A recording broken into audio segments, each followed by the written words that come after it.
Começamos. Boa tarde, então, né? A todos mais uma vez aqui no Pensando Teologicamente, seu podcast que dá terça-feira à tarde, né?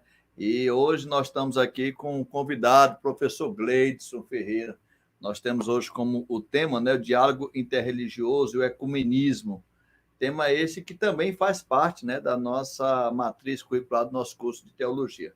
Mas antes de começar qualquer coisa, Gleison, eu quero parabenizar a todas as mulheres. Hoje o seu dia é especial. O Dia das Mulheres é um dia que nós relembramos, se bem que jamais podemos esquecer da importância das mulheres em nossa vida. Eu já amanheci o dia, Gleison, hoje, já dando um beijo à minha esposa, e a primeira coisa que ela fez não foi dizer muito obrigado, assim, cadê meu presente? Eu disse, calma que vamos chegar lá, mas eu quero aqui agradecer a Deus pela oportunidade que ele nos concede de estarmos hoje comemorando o Dia das Mulheres, um dia tão importante, né? Um dia de tão grande significância, né, para todos nós. E vocês, mulheres, sintam-se abraçadas por nós que fazemos parte da Faculdade do Maciço de Baturité.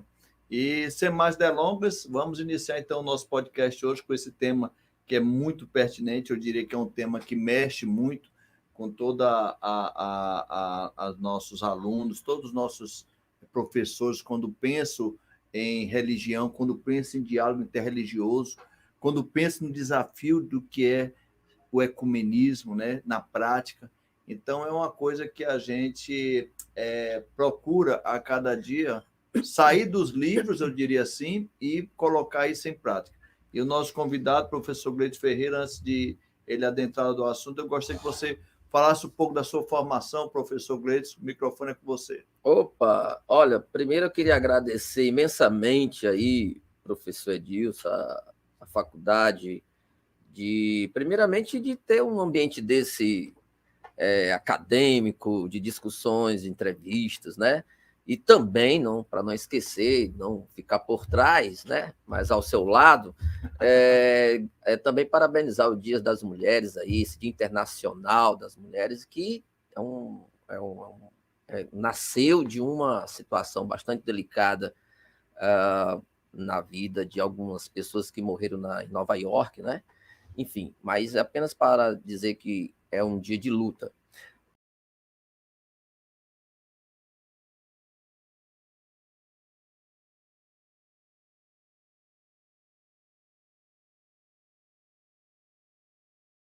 Né, no sistema de seminário presbiteriano, foi minha primeira formação.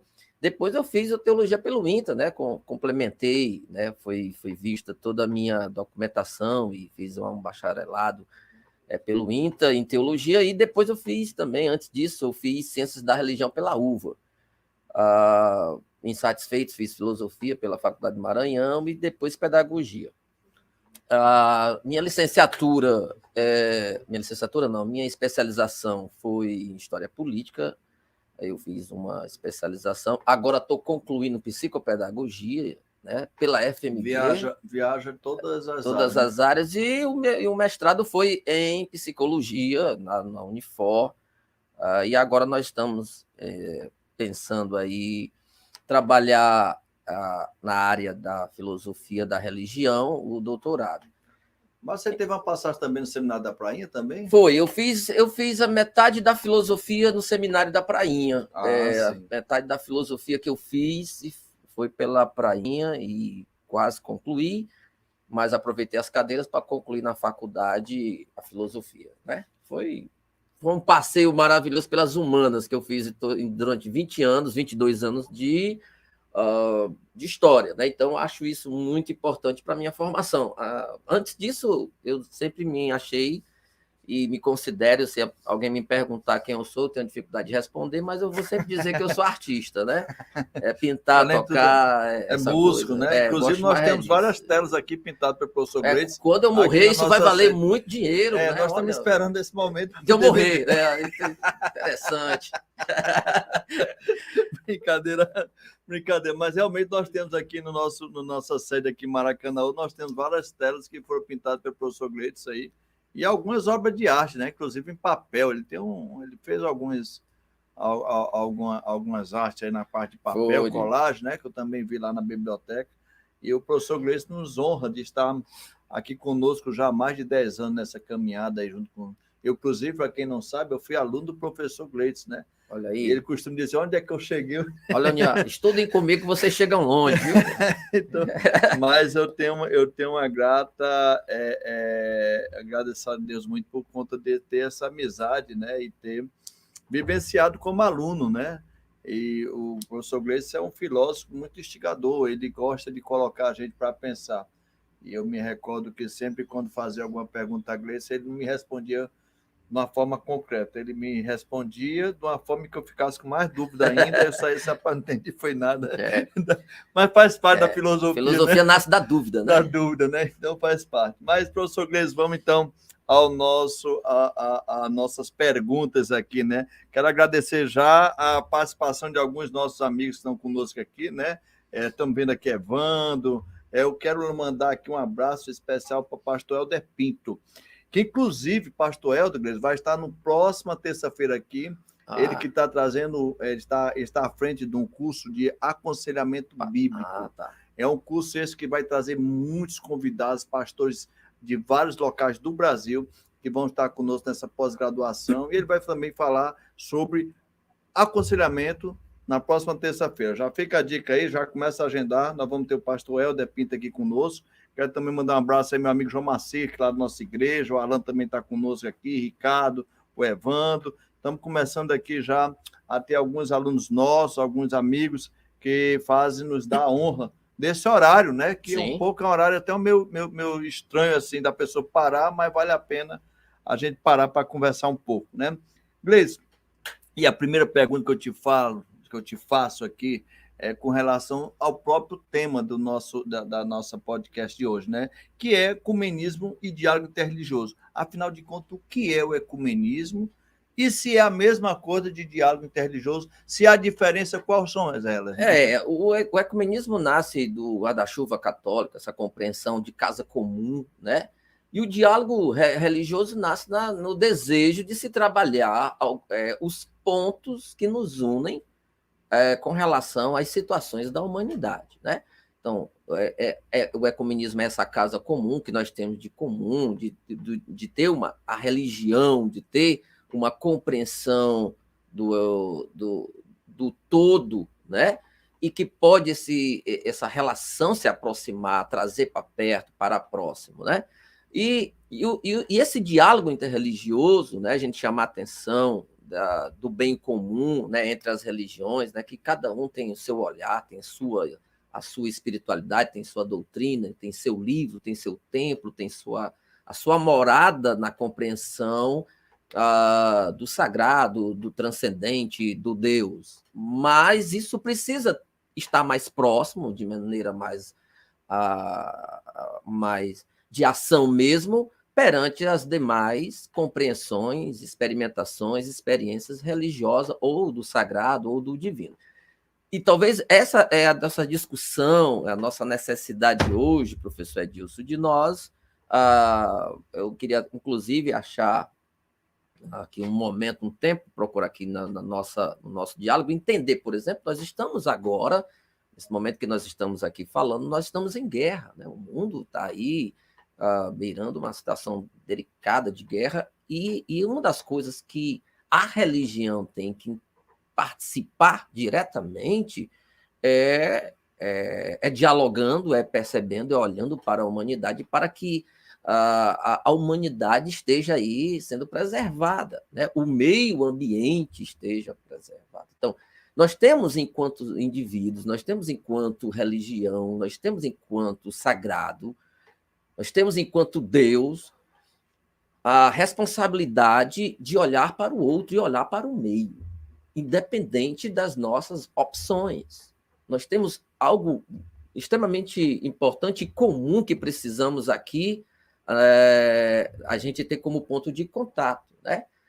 Independente da religião que eu sou, independente do Deus que eu vou crer, a experiência religiosa que eu ressalto na minha vida, é importante eu entender que o outro precisa da minha pessoa e a minha pessoa tem que estar de prontidão para esse outro, independente de quem, de onde, que experiência, de que lugar, de que religiosidade, de que espiritualidade, de que Deus, de que templo, de que região geográfica ele pertença.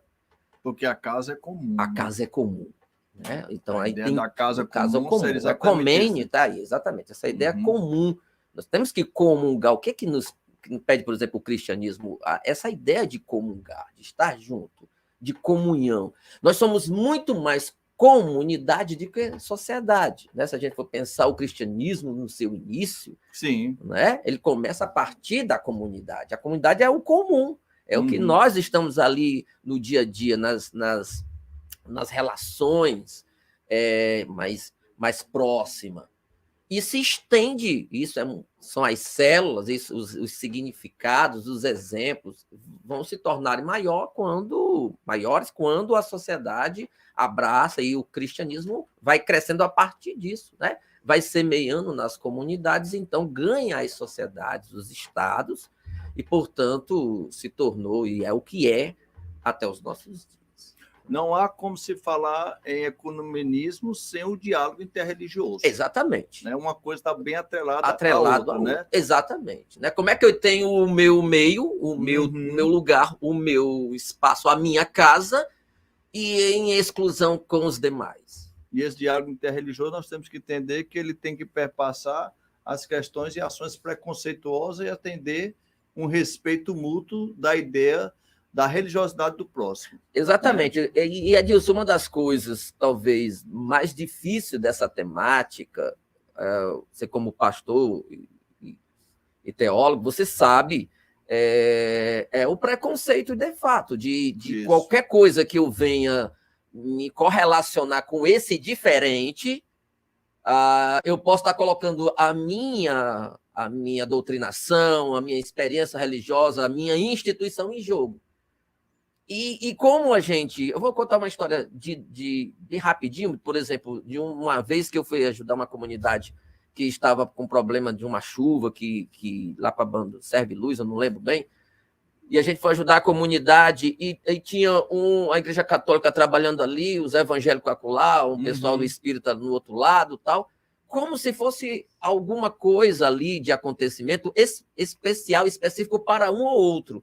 Na verdade, era um problema geral, onde todos deveriam juntamente se unirem e fazer as coisas sem levantar a sua bandeira, sem levantar a sua ideia de que a minha instituição, a minha bandeira é a melhor do que a outra. Então, isso já é uma forma, ao meu ver, de não diálogo.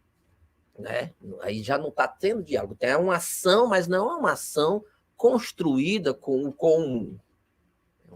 Eu vi uma ação quando você fala daí, aqui mesmo no Ceará, quando aconteceu aquele desabamento daquele prédio, né? E várias instituições, organizações religiosas se uniram no bem comum de ajudar aquelas pessoas que estavam vítimas ali daquela catástrofe ali, que foi a derrubada daquele prédio lá, que muitas famílias ficaram desabrigadas, né?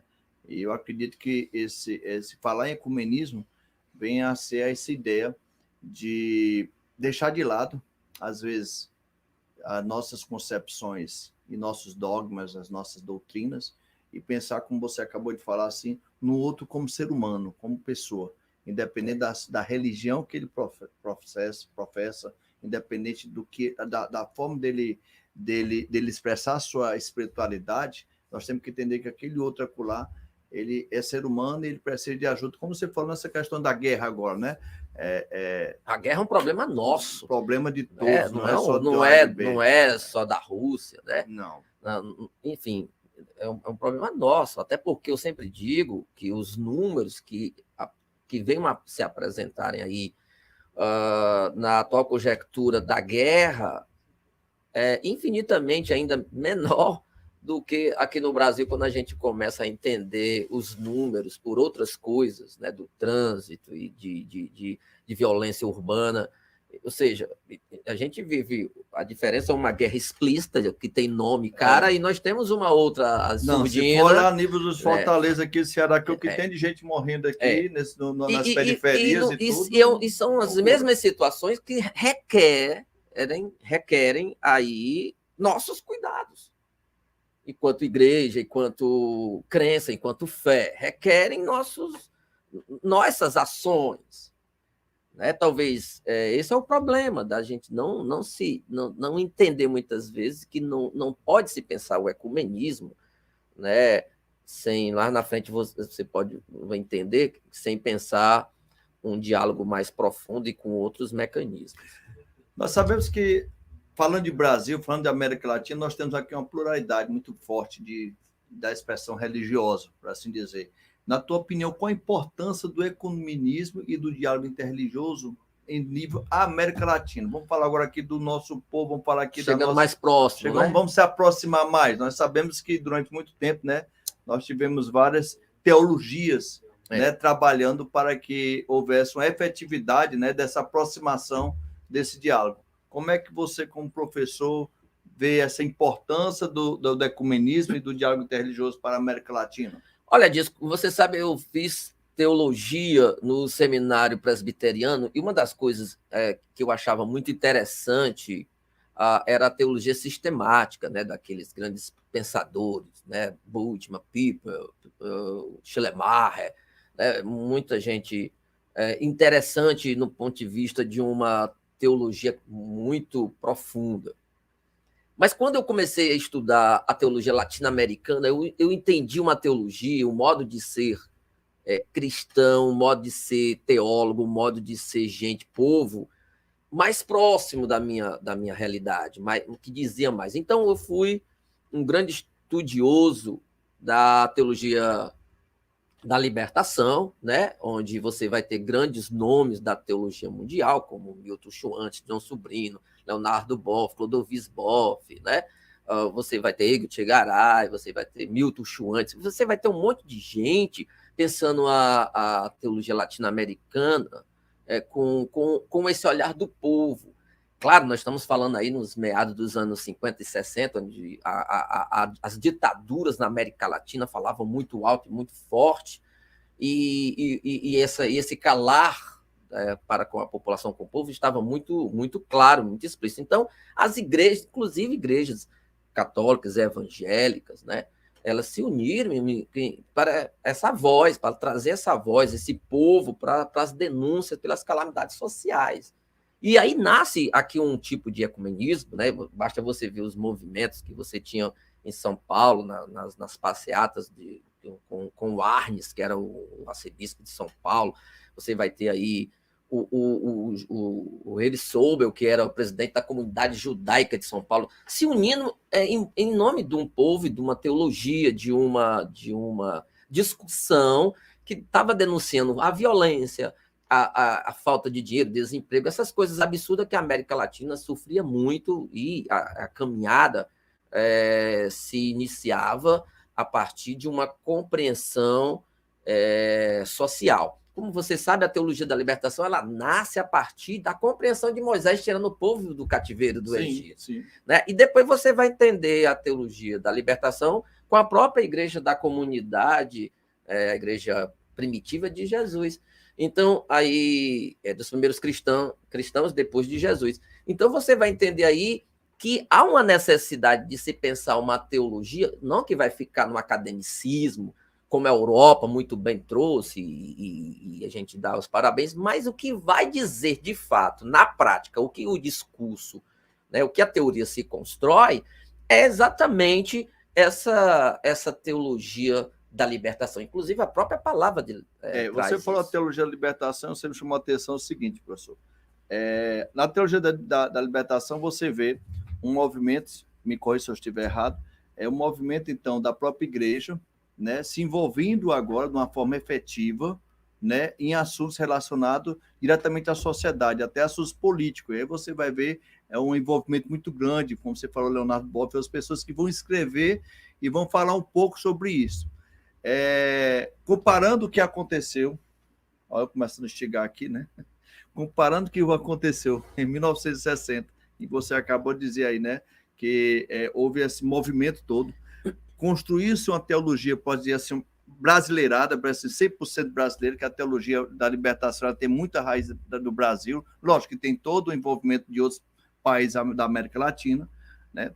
E a gente vê esse envolvimento muito forte da igreja naquele período para se envolvendo na sociedade de uma forma efetiva, principalmente política. Hoje nós estamos tendo agora também um envolvimento, de uma certa forma, da igreja, né, dentro dos assuntos políticos. Na tua visão, esse envolvimento lá de 1960 com esse envolvimento em 2022, vamos botar a parte desse envolvimento agora, tem alguma relação ou é uma outra história, uma outra visão? Não, é outra história. Eu acho que é um outro momento, até porque, Dilson, essa coisa da teologia da libertação era uma das ramificações. É tanto que a pedagogia libertária, né, do Paulo Freire já vai para a educação, né?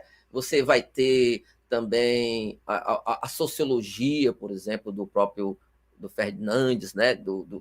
Você vai ter outros elementos contextualizados, né, dentro de ramificações da sociedade que vão ter um olhar libertário e de compreensão política para agir. Não era uma coisa exclusiva da teologia da libertação. Ela leva isso para outros ambientes para ser discutido. Hoje eu não vejo muito isso mais. Uhum. Eu acho que é extremamente político, sim, né? E tem aí de alguma coisa de religião, alguma representação, mas que fica ainda numa representação da liderança.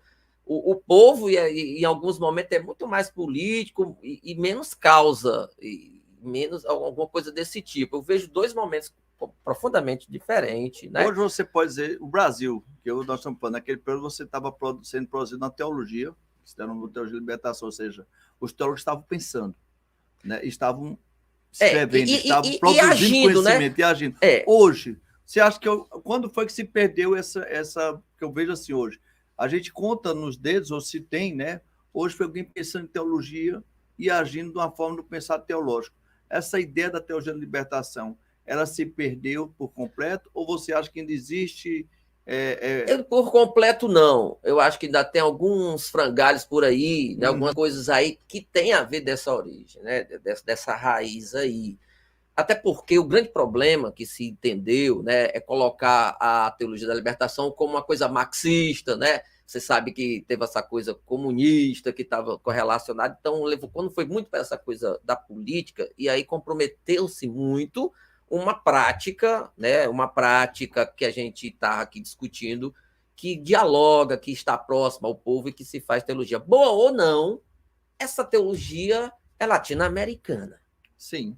É uma coisa que vem para nós, de nós aqui, com grandes representantes do Brasil, né, tanto na escrita como nas ações, e que, em alguns momentos, ainda hoje, você pode chamar essa teologia, você pode trazê-la para alguns momentos, mas em outros momentos não. Ela ficou meio que distante desse mundo moderno que a gente precisa de outros elementos. É tão claro que um dos grandes articuladores disso, como você pega os livros do grande Leonardo Boff, você vai ver que ele está falando de um ecumenismo trabalhando o que é ecologia. Ele vai falar muito sobre o meio ambiente, do meio ambiente, necessidade da preservação. Ele transcende mais, ele não quer trazer. Isso ainda são fragmentos, são um galho dessa teologia que ele construiu como um dos maiores articuladores, né? Inclusive, não sei se você sabe, o Leonardo Boff, quando foi ser aí chamado a atenção do Vaticano, que era o Ratzinger, o Bento XVI, né? Falou algumas coisas com relação à teologia da libertação, meio que deixou de lado, e ele pegou e disse: vocês não entendem nada de América Latina. A única teologia que vocês conhecem realmente é essa europeia. E realmente não conheciam mesmo, não, né?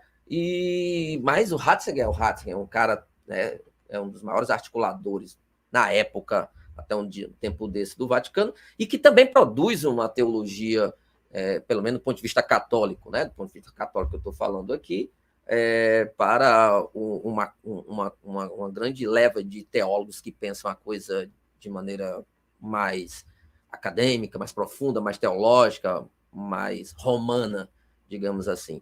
Mas aí o cara trabalha aí como Leonardo Boff, e essa coisa ecológica que, se a gente for ver, é uma coisa muito bonita e uma coisa extremamente necessária para os nossos dias, né? Sobretudo quando a gente pensa o Brasil hoje, com esse desmatamento, com essa amanhã aí amanhã tem uma grande passeata, carreata lá em Brasília, porque nós temos 5 leis aí que comprometem bastante o meio ambiente e que está para ser votado aí, então, enfim.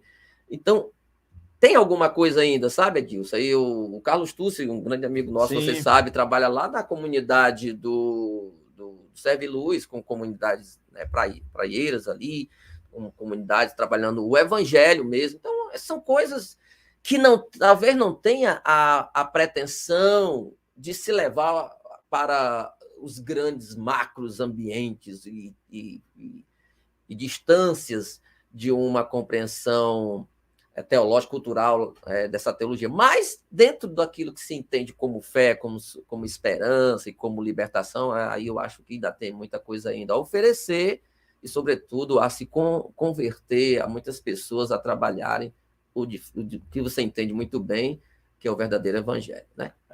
Como nossos ouvintes, a maioria são teólogos, estão estudando teologia, né? Às vezes, dentro da nossa matriz curricular, vem aquela pergunta, mas, afinal de contas, por que é que eu vou estudar essa história de ecumenismo e diálogo interreligioso se eu já tenho a minha fé, meu dogma, a minha igreja, né? Eu já tenho aqui eu já sei o que eu quero, né? Agora eu te pergunto isso assim, qual a importância disso, né, para o teólogo, né? Esse ecumenismo, esse estudo do ecumenismo, diálogo religioso. Você acha que faz necessário mesmo ou basta ele estar ali na parte acadêmica, como você falou, né? E não trabalhar essa Edilson, prática? você faz parte da teologia, a gente tem que estudar.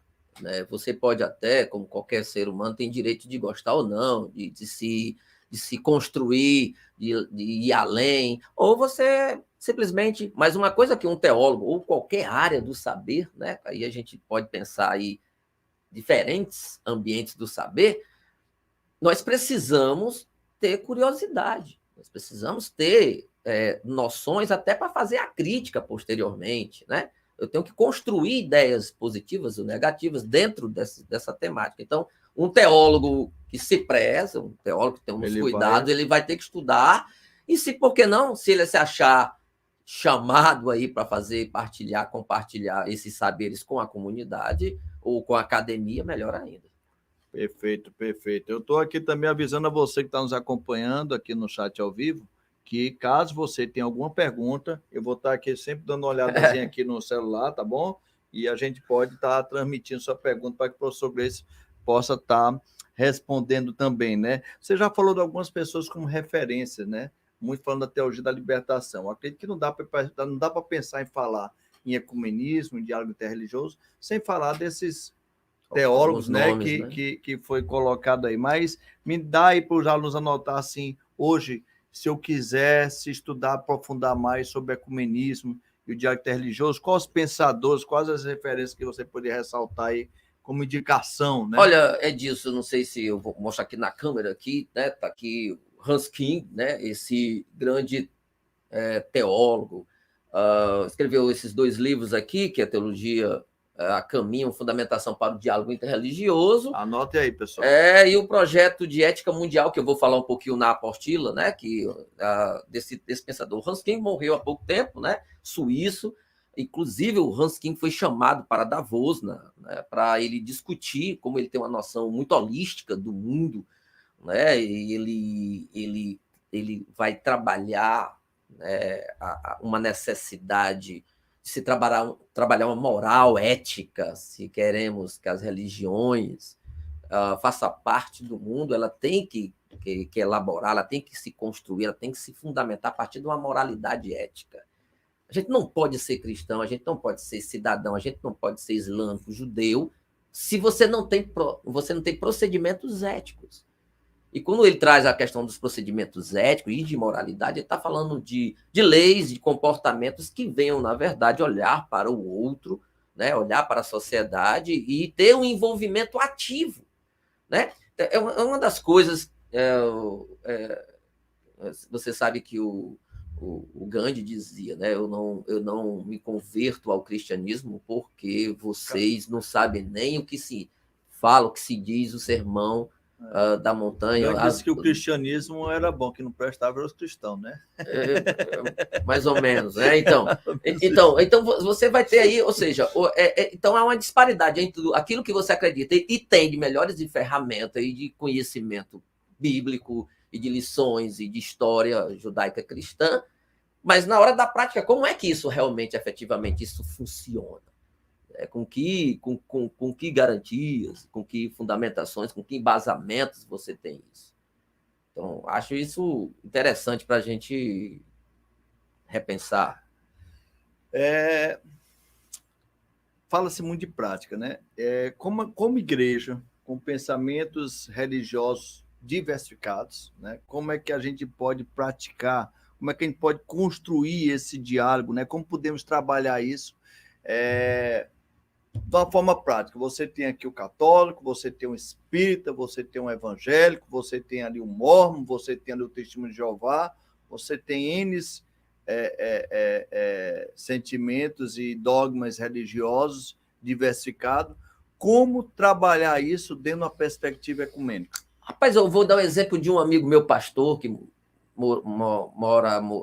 ainda mora, acho que ainda mora, tem um trabalho no Maranhão, que ele tinha várias igrejas na comunidade dele, mas os problemas estavam lá. Ele dizia assim, puxa vida, eu fiz seminário, fiz teologia, ecumenismo, muita religião por aqui, e a comunidade aqui, crianças aqui no meio da rua se drogando, tudo. Então, ele chamou, fez visita, foi tomar café com as diferentes instituições lá da comunidade, marcaram uma reunião, e ele disse que uma das coisas que ele queria era comprar bola de futebol e ajeitar o campinho para a comunidade jogar a bola. E depois todo mundo ia fazer os seus trabalhos quando a comunidade estiver sendo beneficiada com isso tudo. Bom, são pequenas coisas que eu acho, Edilson. Eu não acredito mais em coisas faraônicas e grandiosas. Eu acho que são pequenas coisas. Eu acho que nessa sua pergunta, eu penso que semeando experiências de maneira simples. Pequenas sementes sendo pequenas plantadas. Pequenas sementes, né? Eu acho que é possível sim, né? Agora, se você quiser fazer um super mega projeto da noite para o dia, então você vai ter que envolver muito dinheiro, você vai ter que. Talvez você vá fugir de algo. Quando se fala de comunidade, você vai fugir, talvez, de uma coisa que brote de uma naturalidade. Você vai ter que fazer aí, você, como empresário, sabe muito bem mais do que eu sobre isso. Então, você acaba, muitas vezes, perdendo um horizonte daquilo que talvez você queria que fosse mais natural, mais construtivo, sem o estresse que você precisa, ou que você vai ter, que venha a comprometer o seu trabalho. Então, de repente, pequenas ações, né, que envolvem as pessoas muito mais do que dinheiro, mas que convoca e que vai, na verdade, dar exemplos, né, para que a comunidade seja beneficiada. Então, eu vejo por aí que o trabalho de formiguinha funciona. Eu me lembro do episódio, eu tenho uma propriedade ali na Serra, e próximo de lá tem uma capela católica. E eu tinha acabado de chegar lá nesse povoado. E aí uma pessoa que toma ainda de conta lá da capela, me procurou. Disse, rapaz, pastor, nós estamos precisando terminar a capela. O senhor tem como nos ajudar? Capela católica, né? Capela católica, né? Eu disse, rapaz, amém, posso. E aí eu ajudei a terminar a construção da capela, né? E aí, interessante, foi o espanto deles, né? Quando souberam que um pastor tinha ajudado a construir a capela, né? E são rupturas, né? Então, assim, eu acredito que é como você iniciou na sua fala, né? Nós temos que quebrar muitos tabus, né? E eu acredito que um dos tabus maiores daí é a solidariedade, né? Quando você traz uma igreja, seja ela católica ou seja ela evangélica, para um povoado, né? Ali é um instrumento de esperança, um instrumento de mudança, um instrumento de resgate da família, né?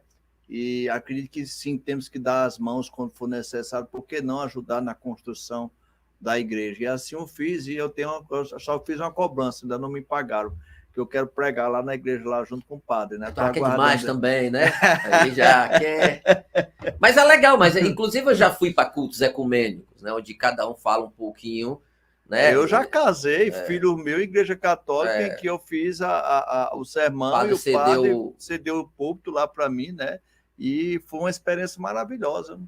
Eu não tenho esse problema, né, de visitar as igrejas católicas, os padres que quiserem me convidar para pregar lá, eu estou disponível, viu? Se você conhecer algum padre, alguma pessoa que queira ir com o pastor vai lá pregar, pode entrar em contato conosco, né?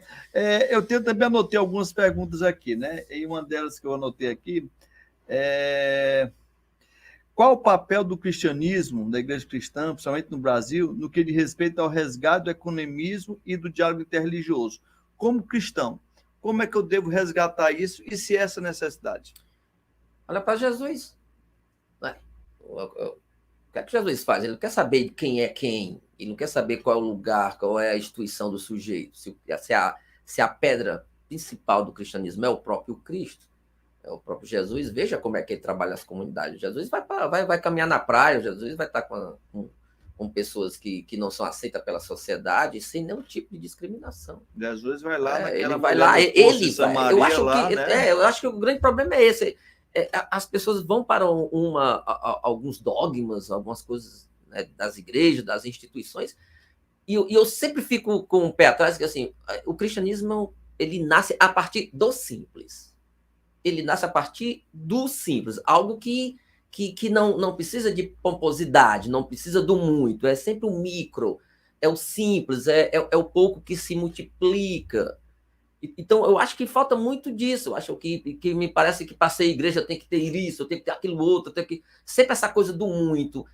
E aí falta, de repente, esse simples. Eu acho que o cristianismo ele não pode perder a sua essência no próprio Jesus, né? A sua base. Outra coisa, e essa questão do sujeito entender até que ponto a sua conversão, até que ponto o seu entendimento, olhando para o cristianismo, ele ama o outro, né, de uma maneira que o outro não é uma ameaça. O problema de amar hoje, né, é que as pessoas olham para o outro como se o outro fosse ameaça. Então, não gosto de ti, não me aproximo de ti porque tu é ameaça. Jesus não pensa o outro como ameaça. Ele pensa assim, um sujeito que está penalizado, um sujeito que está no mal, um sujeito que está no ruim, mas que, apesar disso, com tudo isso, eu tenho que produzir amor. E o cristianismo não pode crescer do ponto de vista da essência, não como está aí hoje do ponto de vista das estruturas, né? Dos números, não é isso. O cristianismo não pode, né? Talvez o Nietzsche dizia uma coisa, né? Que diz assim, amar o próximo não é o que está perto de mim. Amar o próximo é o que está por vir, que eu não sei nem quem é. E que, inclusive, uma das críticas, talvez, aí eu vou fazer uma coisa um pouco mais puxada, mas com muito cuidado, é que ele vai fazer crítica, inclusive, ao apóstolo Paulo, de multiplicar, de levar para qualquer custo, para tudo que é lugar do mundo. E talvez ele olhando assim, cresce assim e a essência, como é que fica, como é que veio ficando. Né? Logo, passado o tempo, o cristianismo estava interligado ao Estado. Né? E você sabe o que é que a política, o cristianismo com o Estado. Vejamos as cruzadas.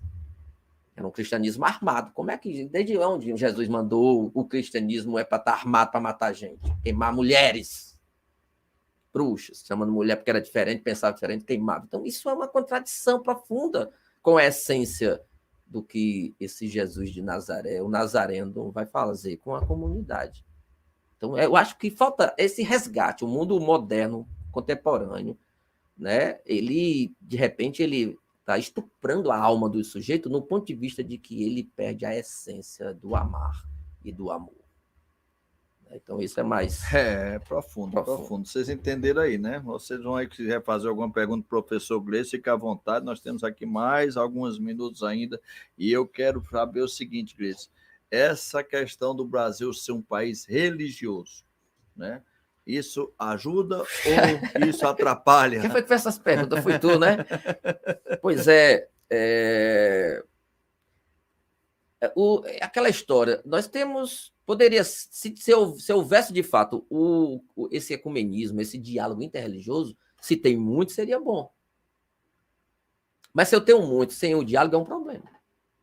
Né? E eu acho que está para a segunda opção. É um problema, porque cada um quer o seu espaço na sociedade a qualquer custo, inclusive nós, cristãos, entre cristãos, né?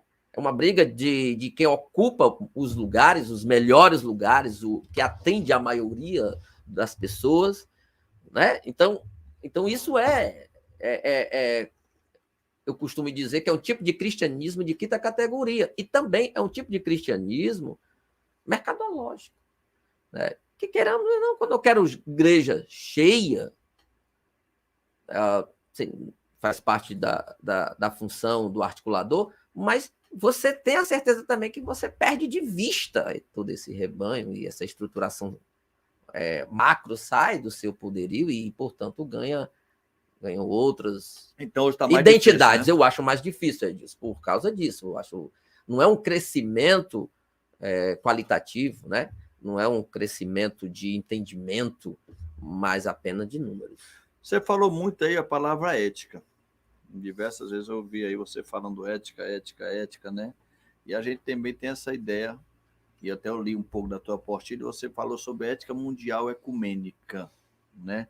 O que significa isso nos dias atuais? A partir desse teólogo Hans King, né? Ele trabalha nesse livro Ética Mundial, né? A partir de uma moralidade. Nós temos, cada um de nós, das religiões que nós fazemos parte, das instituições, nós temos leis, nós temos regras.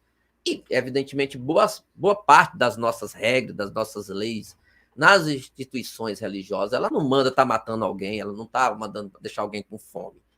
Via de regra, né, a gente pensa que a moralidade das instituições, ela concilia alguma coisa de amor, de afetividade, de solidariedade, como você falou, de coisas virtuosas que engrandecem o sujeito que lá está.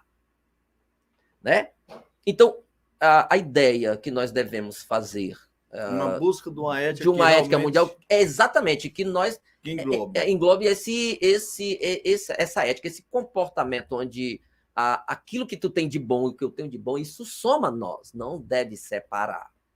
É algo que nos leva para uma compreensão, um entendimento, onde... Como eu não posso olhar, como a gente não pode, junto, enquanto religião, falar sobre água, a importância da água, do verde. Como é que eu não posso, enquanto religião... Mas até isso, professor, também é complicado, né? Como é que eu não... E a pobreza, e a fome, e a violência urbana, como é que a gente não pode discutir juntos meios, formas? Isso eu não vou para a tua igreja, ou vou para o teu Deus, ou para a tua instituição, dizer que tu és um sujeito errado, que o meu é o certo. Não, nós temos problemas enquanto igreja e liderança e concepções, seja elas cristãs, judaica, budista, de conciliação a partir do amor, a partir do olhar, do cuidado para com o humano. Isso soma, isso não distancia. Imagina só a tua igreja, tem mais 4, 5 igrejas que comungam em prol de uma comunidade, e a comunidade está sorrindo, todo mundo está brincando, todo mundo está tendo ali menos morte, menos pobreza, por causa das igrejas, e não tu sozinho, que tu não atende e nem vai atender. Então, são coisas que não vai abalar minha fé, as minhas estruturas, mas no ponto de vista da ação, desse comportamento ético, dessa moralidade que... Ele diz uma coisa muito importante, o Hans King, né? Não se pode ter paz no mundo se não tiver harmonia entre as igrejas, entre as religiões. Se nós que somos... Então, nós somos destinados a ter guerra todo tempo, porque é complicado. Guerra, né? A gente sempre teve, né? Os desafios da vida, nunca foi fácil viver. A vida sempre vai nos trazer elementos, situações aí, da noite para o dia, que são catastróficas. Agora, tu tem que se preparar. E nós temos que preparar a alguém ou a algo. Então, isso perpassa as geografias, isso perpassa as instituições, né? Perfeito. Você que está nos ouvindo aí, vocês têm alguma pergunta? Eu quero aqui mais uma vez reforçar aqui a participação de alguns dos nossos ouvintes que estão conosco. Eu tenho também pessoas, sabe onde? Cabo Verde. Pelo amor de Deus, é mesmo? Estamos em Cabo Verde. Um abraço aos nossos irmãos aí da África, né? O Helder está conosco, né? E a gente tem muito. Hoje eu estive, Gleice, também palestrando também o pessoal de Guiné-Bissau, lá na cidade de Pacoti. Também foi uma bênção. E a gente vê esse envolvimento do pessoal, nossos irmãos africanos, né? Dentro da nossa sociedade, dentro do nossa visão teológica, e está sendo uma bênção mesmo. Pessoal, estive aqui, né? Nesse bate-papo, né? Com o professor Gleidson. Já acabou? Que nos trouxe. Rapaz, aqui é uma hora, né? Aqui é pontual, né? No instante se passa, né? É verdade. Essa disciplina ecumenismo de água interreligioso, ela eu diria, desafiadora, no sentido, principalmente, não só de você entender o sentido, entender o que como funciona, mas principalmente colocar isso em prática, que eu acho que isso é o desafio. O que eu vejo, e aí me perdoe a minha visão pessimista, né?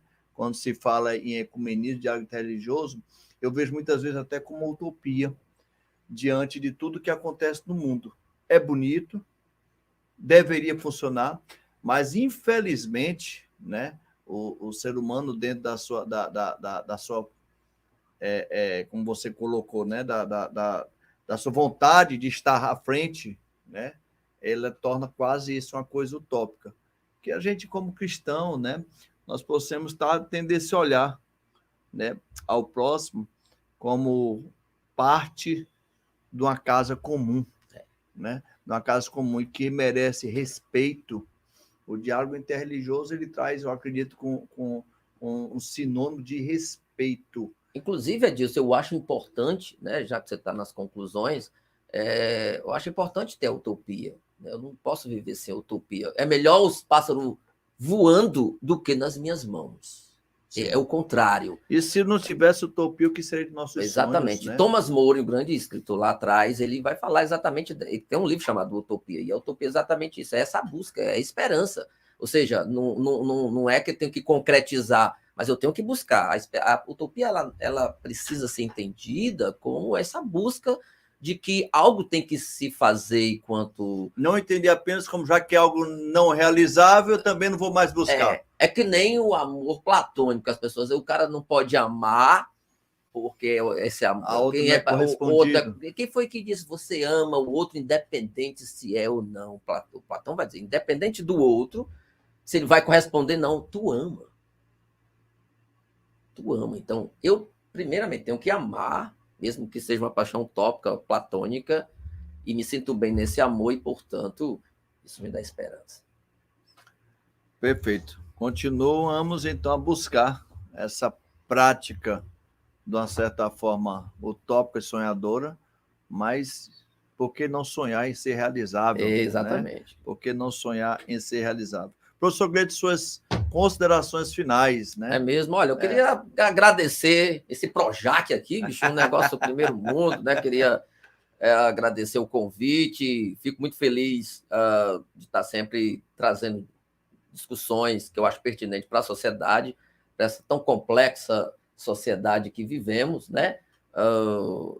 Tinha muita coisa para falar, mas o tempo, né, restrito, mas espero que, de alguma maneira, a gente tenha colaborado. Claro que tem muitas coisas para a gente discutir, a gente pensar, mas eu acho que essa iniciativa, professor Edilson, é muito importante, esses espaços para que a gente possa externizar, discutir, dialogar, né? As pessoas às vezes têm raiva de discutir, pensam que quer brigar, né? Discutir é expor, coisa, exatamente. Suas opiniões, e uma das coisas da faculdade é essa que a gente trabalha, a gente procurar meios, formas para a gente discutir temas tão importantes. Um curso de teologia com o ecumenismo e tantas outras disciplinas que tem dentro do curso, eu não tenho dúvida, para quem quer seguir, né, que quer caminhar nessa área, com certeza a gente tem muito a somar, muito a crescer, sobretudo quando eu vi toda a caminhada teológica do nosso curso. Então fica aí a chamada e agradecer, e espero em outros momentos a gente trazer outros temas relevantes para que a gente possa discutir. Show. Muito obrigado, professor Gleidson, pela disponibilidade, né?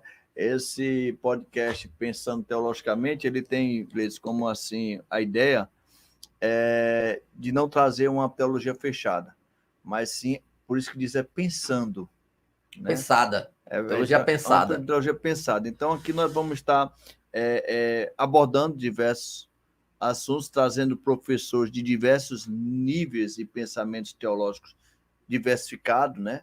E isso para engrandecimento, né, da própria teologia em si, porque não dá para praticar, não dá para pensar em teologia sem pensar, né? Sem pensar. Sem pensar. Nós não somos, né, nada sem pensar. Então, né? nós temos que estar pensando, né? E quando falo em pensar, muitas das vezes nós vamos encontrar situações que vão nos confrontar. E pensar é confrontar. Sempre. E quando a gente é confrontado, nós voltamos a pensar. Sempre. E vai dando certo.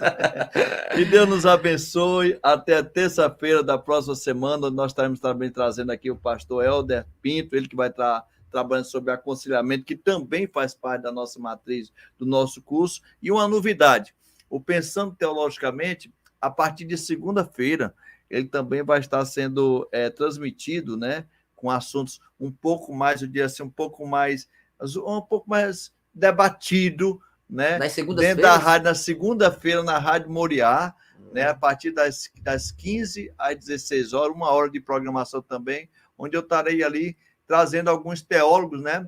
E abordando assuntos da teologia. Eu quero trazer, no primeiro momento, calvinismo, o que é, e aí vamos trazer um professor para poder defender, né, as ideias calvinistas. Depois eu vou fazer um outro convite a um professor que venha defender o arminianismo. Depois nós vamos estar trabalhando sobre a escatologia, as diversas pensamentos, ramificações da escatologia, o livro Apocalipse. Então, assim, nós temos diversos assuntos para estar tratando no Pensando Teologicamente e agora também na Rádio Moriá. Moriá. Depois eu me lembro, parece que é 86.3, eu acho que é isso, a partir de segunda-feira. Fique ligado que nós vamos estar divulgando também nas redes sociais. Que Deus te abençoe, que Deus te guarde e até a próxima. Forte abraço. Forte abraço.